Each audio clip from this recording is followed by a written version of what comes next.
Welcome to the podcast. Well, you welcome to the podcast. You are so welcome here. We are friends. Glad you guys are here. Hopefully you made it through whatever last week was. I listened to it this morning at the gym while I was getting my pump on. What? And it actually wasn't as bad as I was, because I didn't know after we left. I was so tired. I really didn't know what we talked about. Oh, I completely forgot. And then I just remember thinking it was really funny at the time. And I was pleasantly surprised. I was like, okay, that was funny. And it did. I thought it wrapped up well. I thought it came together in quite a nice package. It did. Holly Ann, what are we talking about today? Well, listen, Sally Elizabeth. My middle name is a little too. It took me longer to get that one out. Oh, by the way, Yes. if this is your first time listening and you haven't gathered already, I'm Holly Ann. I'm Sally Beth. Oh, Sally Beth. I did get called Sally Beth as a kid. Wow, I like that. I wish I would have known that when we went to Texas together. That would have really amped it up next time. But yeah, this is the Why Can't We Be Friends podcast, and here it is. And we are talking about today.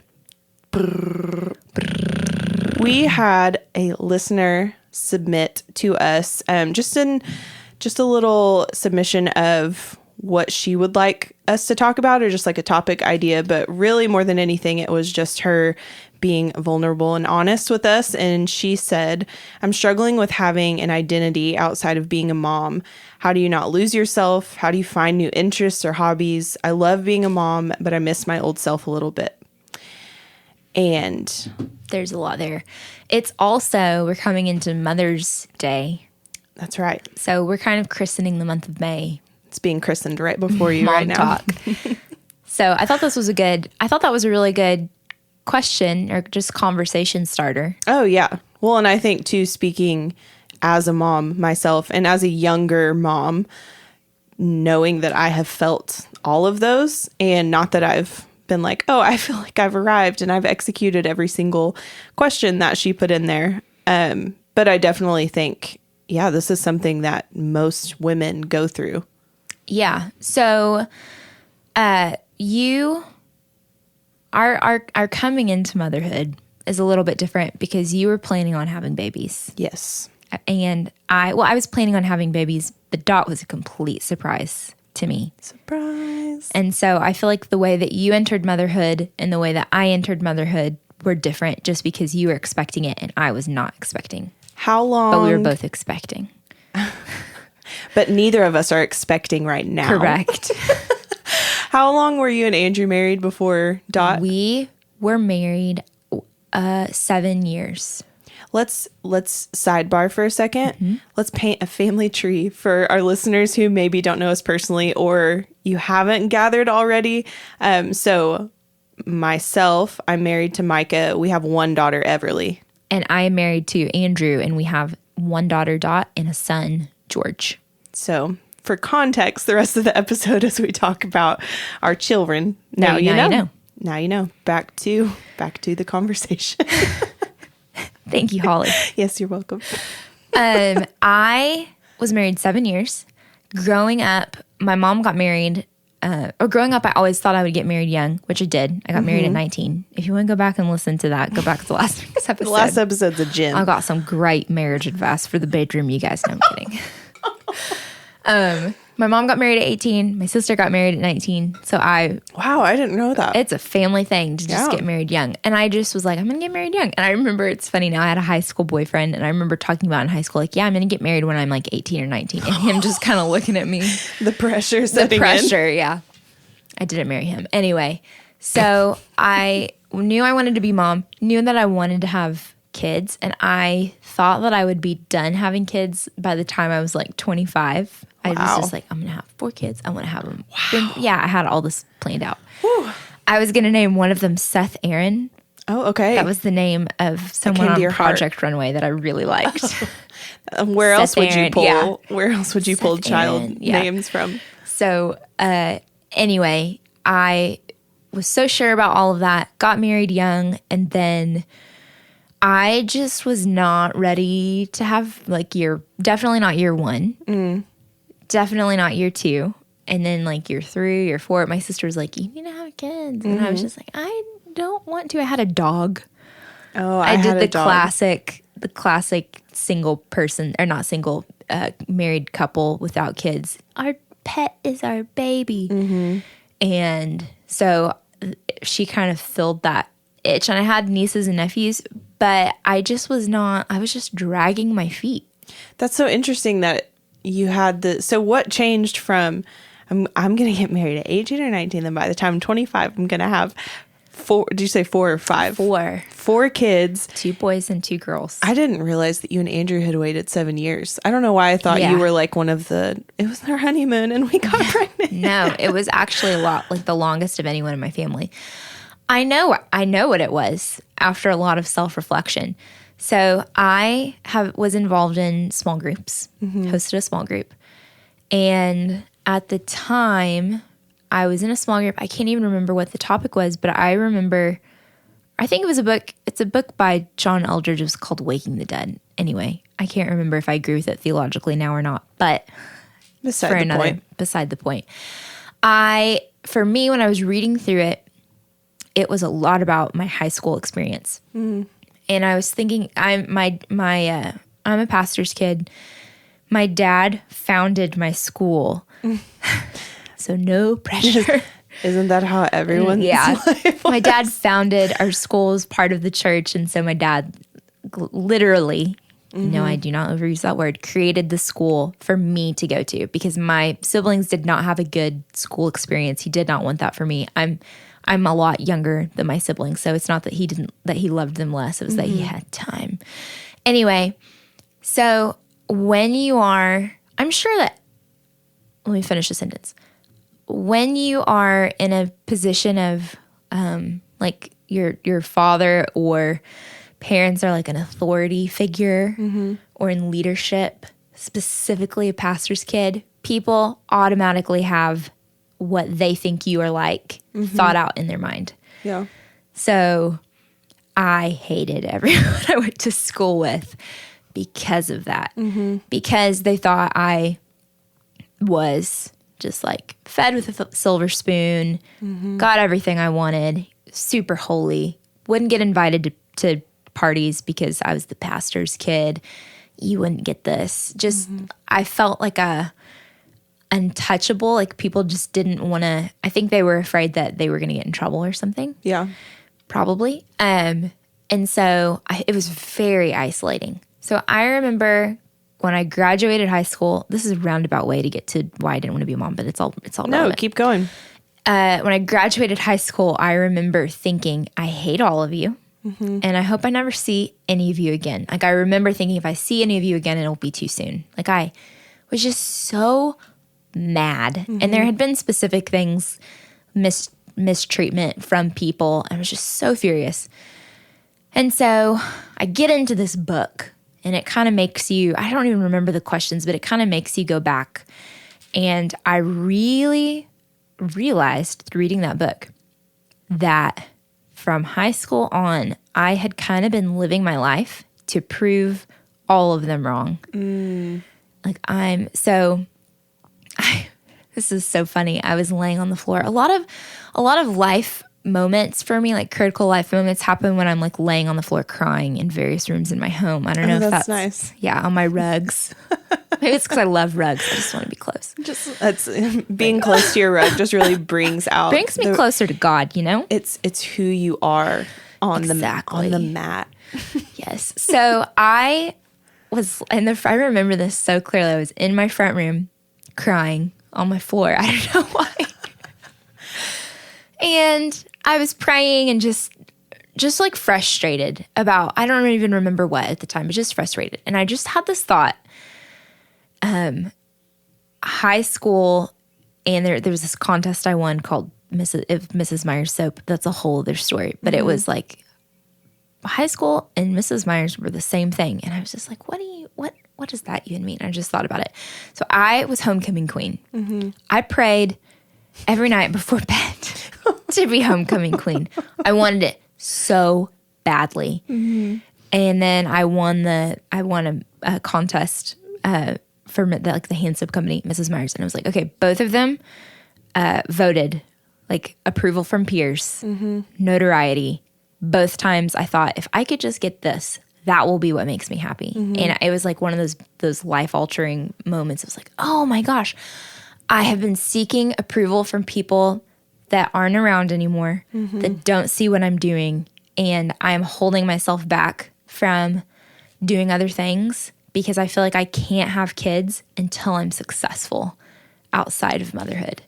It was like, and I remember, so bringing it all back together, I remember being in my small group and like crying and realizing like I'm afraid to have kids because I think it will mean that I can't be successful or that I will have missed my opportunity and people will look at me and go, oh, she had so much potential and she didn't do anything with it. Now, on the other side of that, it ticks me off that that was a lie I bought into that kept me from experiencing one of the greatest joys I have experienced, which is our children. And the fact that I think a lot of women buy into, well, once I have kids, it's over for me. I can't do anything else. Right. Shut it down. Shut this it down. Is it. That makes me so mad. Not at them, but just for them. Yes. Because it's been like Dot, George too, but Dot she's 2.5. She is the most magical human being. She's hilarious. She is so sweet and kind, and she loves me, and we have so much fun together. And being her mom, is the greatest joy. And if I don't build the business that I want to, it's like, what does it matter? And so I think there are probably a lot of women who are like me. They're like, oh, I feel like I can't have kids until I build my thing. So similar to you, I had started my photography business super young. I mean, I think I was 15 years old telling people, pay me $50 and I will take your family pictures. And I had a little point and shoot camera and I did whatever it took because I just really enjoyed it. And so I pursued that all through high school. Right at high school graduation, I got an internship with a like luxury wedding photographer in Oklahoma City. So I would spend my weekends driving back and forth, anything that I could do to learn this thing that wasn't, and I mean, also let's rewind. It's like 2013 at the time, so it's not the same concept as it is today. It's still film cameras, right? No, we had digital. You have the drape over your head. I'm draped behind. No, but it was like, it wasn't how in today's day and age, it's like, oh, you want to be a photographer? Absolutely. Like, or get in line. Everyone wants to be. Like, we have so many creative outlets nowadays that are, I hate this saying, but normalized. Whereas when we were in high school and coming out of high school, it wasn't normal to be like, hey, go start your own business if you want to. Yeah. That was not a thing, but that's a whole other episode. But so that's what I was doing. So then fast forward to Micah and I getting married 2015. So I started weddings at 2013. So I've been doing this for a couple of years and I started finding success with it. And so then it was just like, let's keep going. Let's keep building this. And even to the point that it's like, wow, I'm still doing that today, which feels bizarre to be like, I'm doing something that I was doing in high school, but I love it. But so in the beginning of Micah and I's marriage, it was always on the table that we wanted kids, but we were definitely on the same page of like hard no right now, which is normal for no. Okay. I don't have regrets about the timeline that we have, but we did wait. We were like, okay, if we could plan it out, 5 years sounds great. Not because it's the cliche 5-year plan, but because when we were like, okay, come on, we're still really young. I mean, I had just turned 20. So it was, we're young, let's take our time. But then about midway through, Micah jumped off our agreement and began to say, I really want kids. Are you ready yet? Are you ready yet? What about tomorrow? What about next week? And he would I'll go right now. Yes. He would ask me so much that it began to make me angry. Like, it was to the point that it was no longer like, haha, I'm so ready for kids, to where it would be like, well, why aren't you ready? And it would become almost this tension. Yeah. And I could never really directly answer him why I wasn't ready. But then when we started to have some of our closer friends who, we had like mixed friendships around us. We had a lot of people who were our age that were our friends. But then we also were, at the time, at the church that we were working at, we were around a lot of like older families. And by older, because if any of them listen, then they're like, oh, I was the old friend. We were in our 20s and they were in their 30s or 40s. So yeah, you were older than us. And I remember one conversation with a friend, and he asked me direct, we were over at their house that night, and he was like, when are you going to be ready for kids really ever?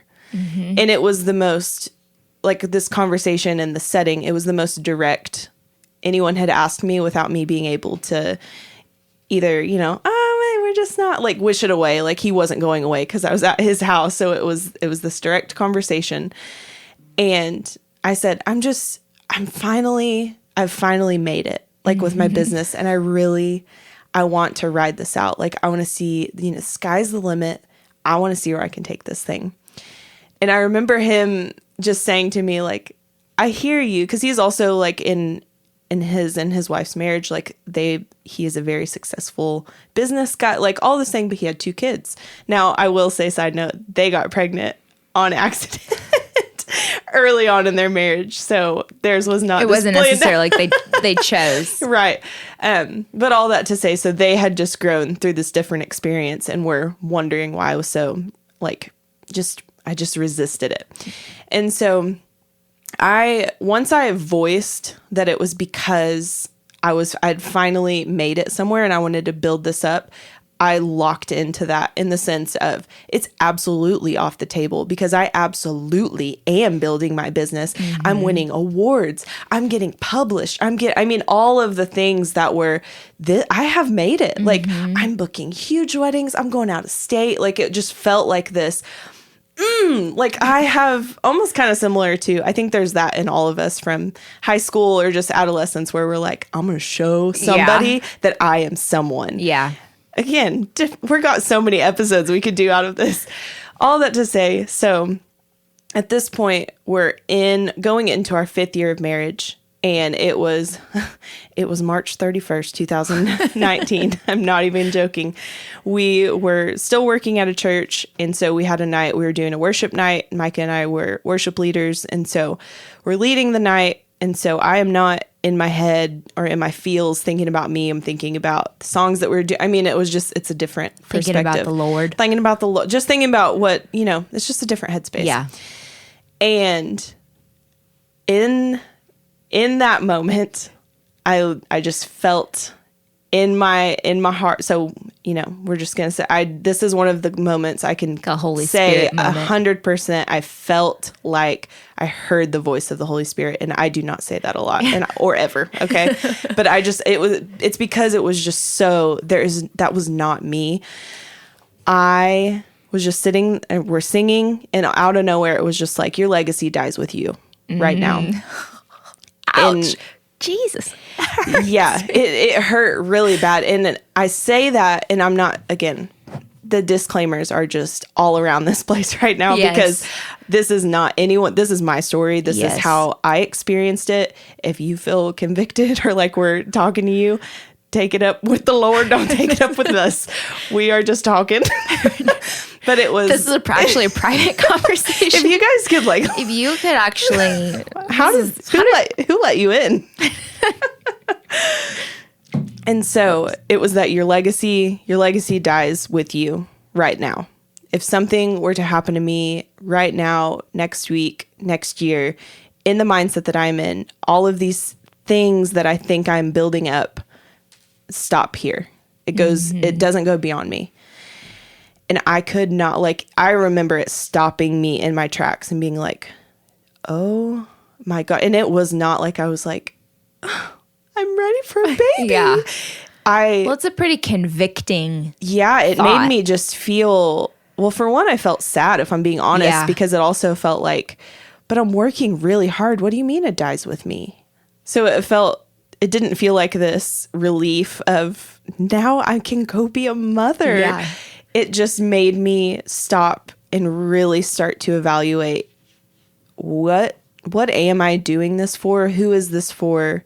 Oh, it's for me. Not that there's anything wrong with doing things that you just enjoy or that you love, or you want to go to law school and be a lawyer because it's what you love. Like, that's not to say like you can't have anything in life that you enjoy or just want to do for the heck of it. Yeah. That would be taking this out of context. But for me in this moment, it was, what am I working towards? And am I resistant to this thing because I think it, exactly what you said, I won't be able to do what I do, be who I want to be, and love the things that I love if I'm a mom, because once I'm a mom, all of this goes away. And that, I hate even saying that, because it's like, it feels, again, like you said, this is only something now being on the other side. I'm like, oh my baby, I could never, I just want to go back and shake myself, like, get over it, which I did get through it, obviously. But I remember going home to Micah that same night, and we were standing in the kitchen of this house. So I vividly remember it. And I just told him kind of what had happened. And I said, I think I'm ready to talk about maybe trying, possibly, maybe could have a baby, maybe. And I remember Micah being like, are you serious? Are we going to have a baby? Like, it's like I was telling him I was pregnant, but I wasn't. And I was like, I just said we can talk about that. And it was like I was just releasing my hold on something that I had a really skewed view of what it was, because it was not that at all. I had an interesting thought train today. So I'm going to be honest with all of you. I get really competitive with other Instagram accounts that were the same size as me that have now grown exponentially. I'm just going to say it. You're saying the My same business, size? like okay. followers wise. I went to same size, like jean size. They were They were size 8, and now they're 10, and I'm doing better. No. So it is a pattern in my life that I need the approval. I want to be loved, and I want. It's not even that I care about love. It's this that from other people, but I say that. I kind of want to make like a viral reel or something just to say like I made something that went viral or whatever. I made a viral TikTok. I know you did. Shut up.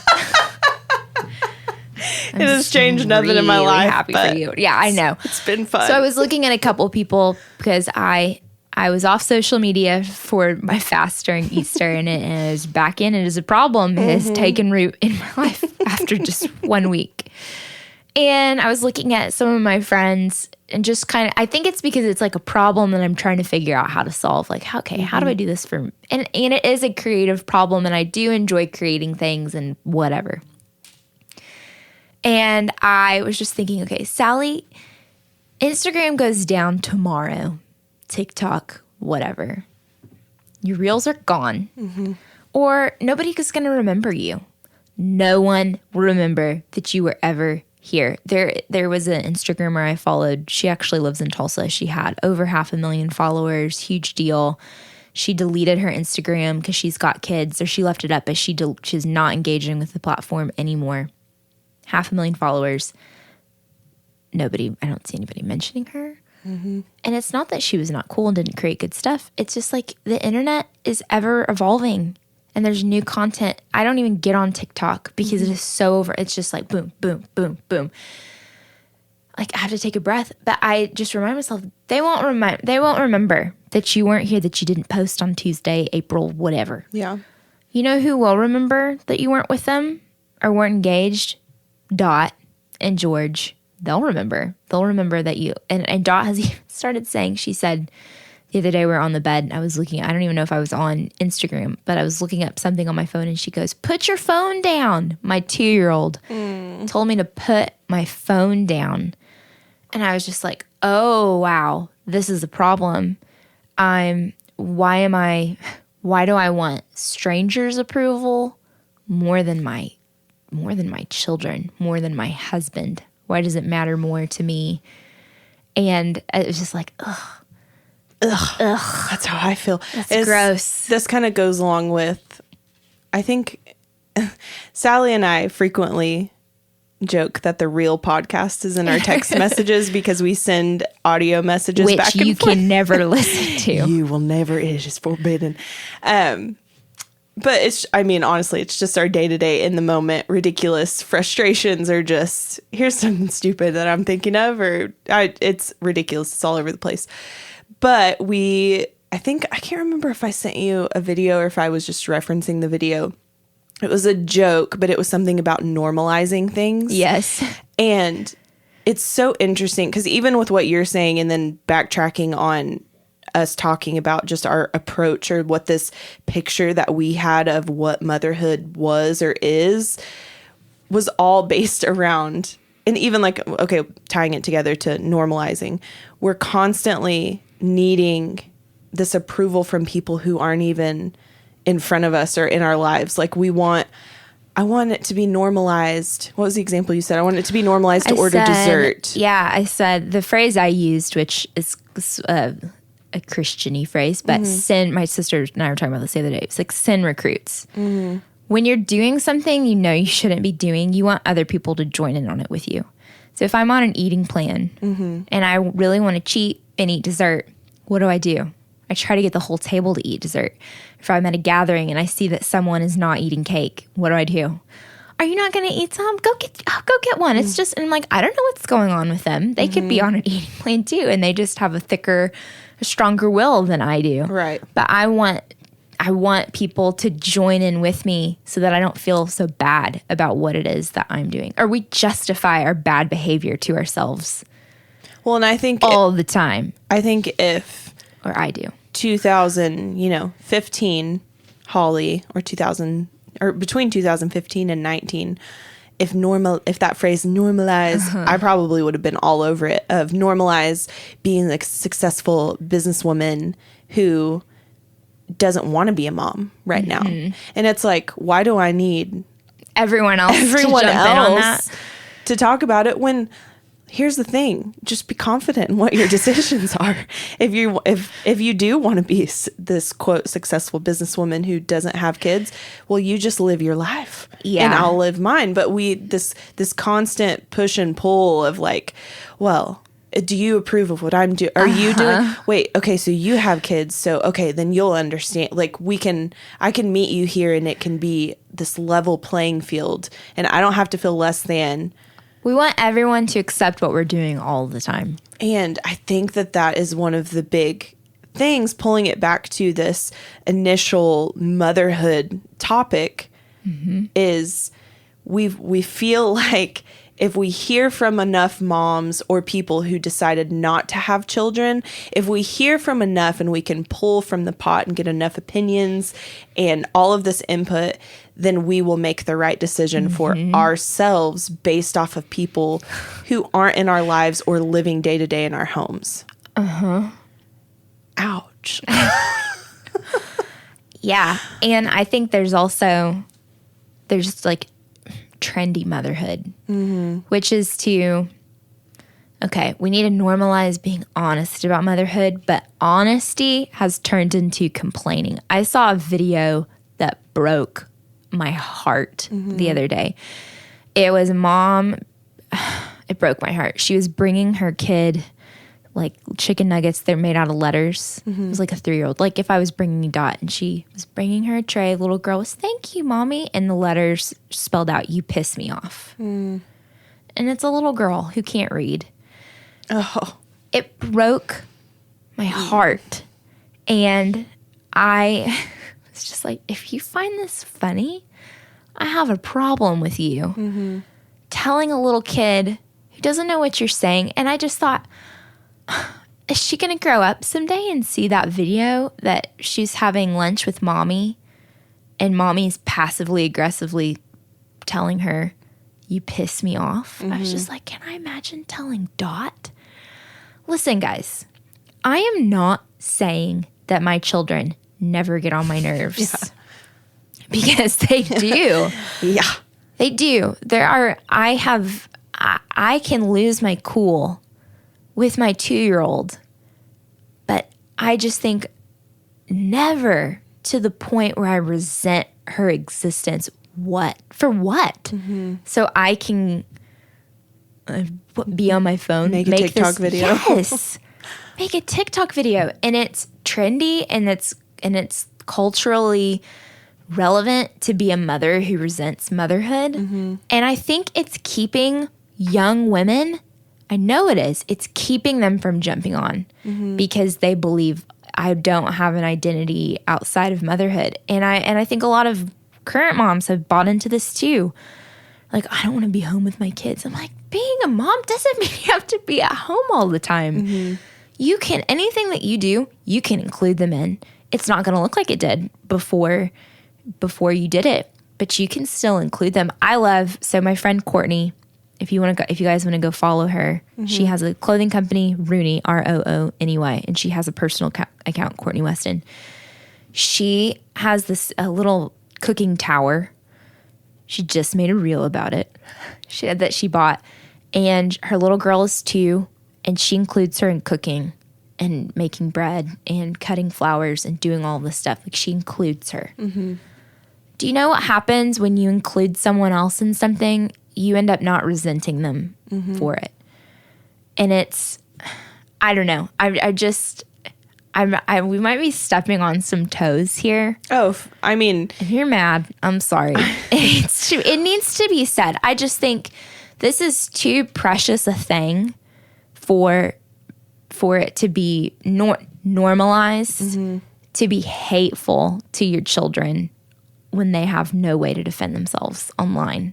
Well, and I think makes me mad. To somebody who is saying, I'm struggling with having an identity outside of being a mom, how do you not lose yourself? How do you find new interests or hobbies? I love being a mom, but I miss my old self. All of those things are, it's true that you go through, you're a different person on the other side of motherhood because, hello, we are sitting here talking about word for word what our thoughts were before. That's not us being like, I feel like I felt like that. No, 100%. I thought that being a mom would stop me from doing anything that I loved, getting to experience the world because we love to travel. I thought we'll never get to travel, which is just really funny to even think about now, considering we've taken Everly. Anywhere. We've taken Everly multiple You probably places. Won't get to sleep in. That is one thing that is true. Oh, I just remember what I was going to tell you. So this morning was a doozy. Okay. I have not flown out of the house in such a stress ball zone that I was. We're talking literally running out of the house mad. I'm yelling at Micah, saying we're throwing everything in our house away later. There's crap everywhere. I'm sick of it. I've had it. Pack Everly's bag, which we were going to therapy for the record.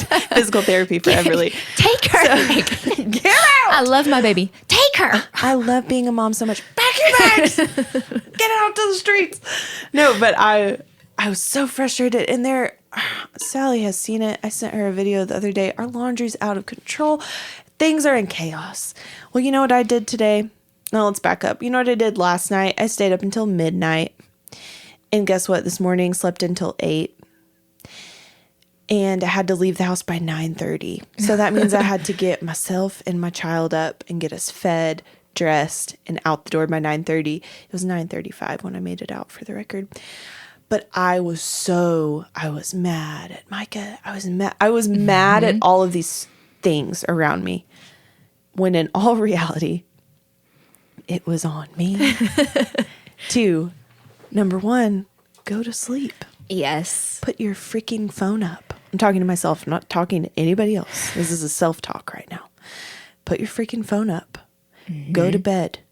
If you can't go to bed, read a dang book and make yourself tired. Get up and clean the toilet. That's what my mom, as a child, if I would go to my mom's bedside, and I did, and say, Mom, I can't sleep. She'd say, go clean the bathroom. And I'd be like, I don't want to clean the bathroom. But either way, it's like there's multiple things to do but I didn't do any of those. And instead I slept in really late, and then I wasn't on time, and I was mad, and I was carrying everybody down, and I had 85 bags on me because that's how I leave the house always, whether I'm in a rush or not. I can't leave the house with one bag. And I was so mad. And as I was driving, I just thought, this is my fault. Yeah. This is on me. And I think in the same respect to anyone struggling with maybe your identity, it's not to say that, like, man, especially if you're a first-time mom and you're in those fresh postpartum, don't make those any hormones. God bless you. Yes, don't make any, lasting decisions right then. And because it does change. So let that be your hope if that's the place that you're in right now. It does change. It's not going to be like this forever. And also, that's just the truth about any season of life that you're in. That's why it's a season. Nothing is forever. Yeah. In literally anything. Just that sometimes as we're looking and going, motherhood either looks terrible or I'm sick of this. I feel all of this pressure to do this, this, and this. Maybe it's not so much that the problem is your child or your specific mothering stuff. Maybe it's what you're allowing in, whether that's, what you're following on your phone, like who you're keeping up with, what you're allowing to speak into your life and sit in your thoughts. Like, you have to protect that stuff. And that's not me trying to preach at somebody. That's just like, you've got to protect what's important to you. And we don't have, like you said, we don't have TikTok. We don't have Instagram. None of this stuff. It could all crash tomorrow. We're depending on third parties right now to invest our lives into. But it's like, if I'm not protecting what's precious to me, whether that's maybe I'm just at home and I just have a husband right now, or maybe I'm just at home and it's just me and I'm just trying to figure out what my next step is in life. Maybe I need to protect what I'm allowing in and make that a sacred space, as opposed to consuming a lot of, I hate this phrase too, toxicity that is on the internet. And don't mean that in the cliche. It's just a lot of garbage. It is, and it's like, we've given everyone a microphone, and some of them shouldn't have microphones. Not this microphone. But yeah, I was listening to a Joe Rogan podcast the other day. I don't even remember who it was. Some British guy. Anyway, he was talking about people resenting other people. Like, you have something that I wish I had, whatever. He was talking about equity. That's what it was, which I'm not going to get into. I'm not going to get into equity. I was going to say, I'm going to start getting tired. But he was talking about this phrase that Nietzsche, German philosopher, whatever, back in the day, Nietzsche. My brain went to, you mean niche? No. Nietzsche.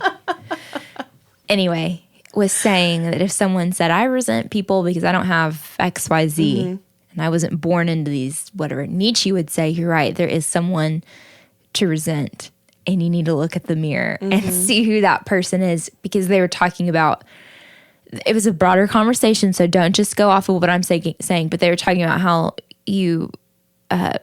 equality, even if you're born into the same circumstances, some people are going to work harder than other people are. We don't all, even if we have all the same stuff to start out with, there's different, people work harder. And Joe Rogan said something like about the snooze button. And I was just thinking, what would it look like if we were not a snooze button family? Because I feel like I don't have enough time to do all the things. But Andrew and I both have gotten in a habit where we'll be like, we need to get up at this time. And then that time rolls around. I'm like, well, we don't really need to get up at this time. And then same thing. We're rushing and we're mad. And I'm mad that I have to do this because I don't have time and blah, blah, blah. When the only person that I can blame is myself for hitting the snooze button 5 times. Yep. And I was just like, what if it was a core value in my life that I don't hit the snooze button? Right.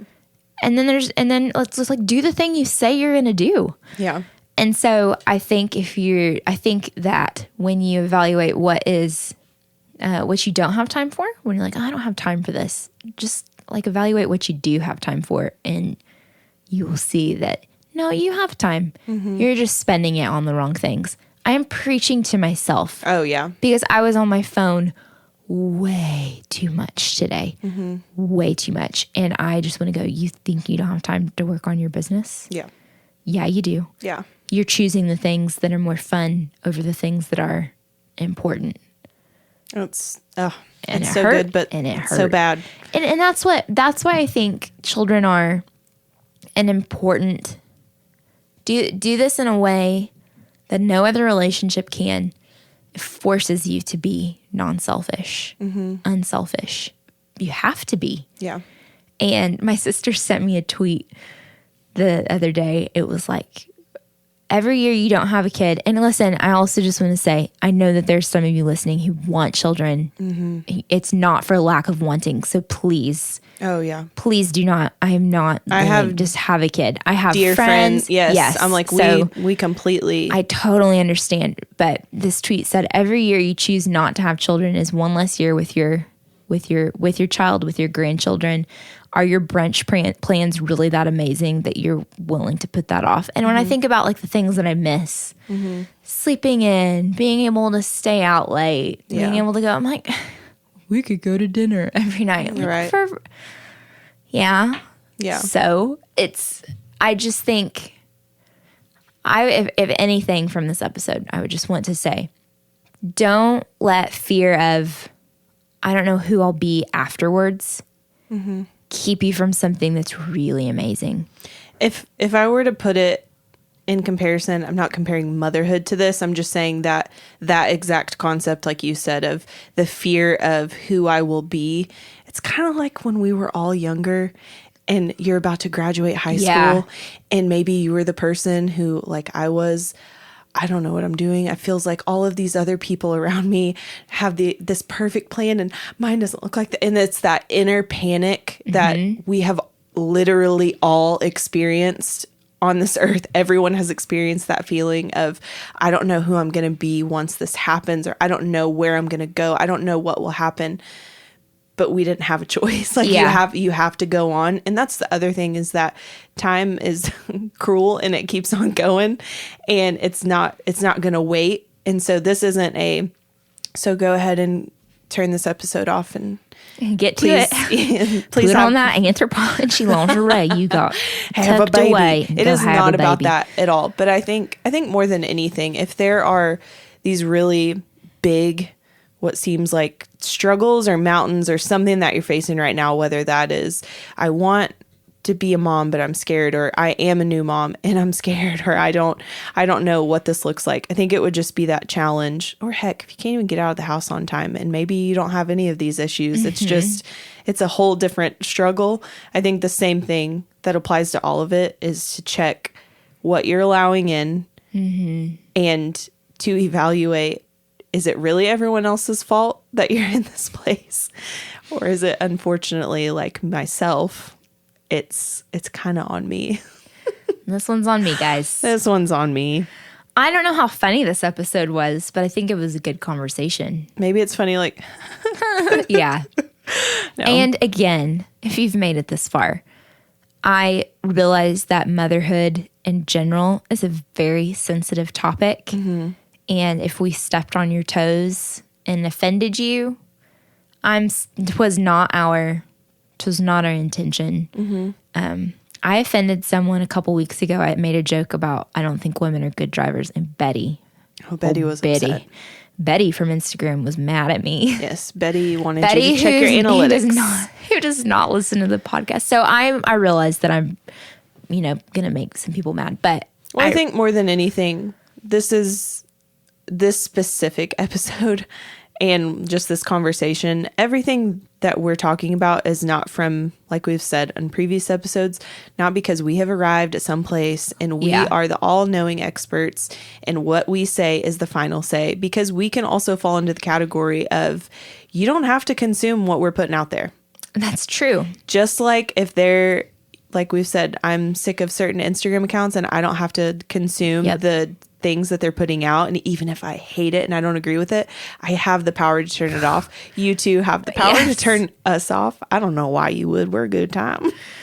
But seriously, we're just sharing our personal experiences and how motherhood has affected us, and really how anything on this podcast that we share, all of our conversations are jokes. You can't change me. Yeah. So if that resonated with you, let us know.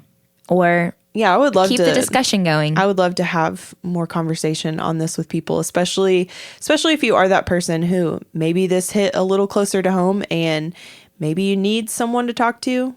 We always talk back. We do. We can't shut up. We can't. We need to end this episode. Yeah, we need to shut up now. We need to shut up. All right, we'll catch you guys next week. Until next time.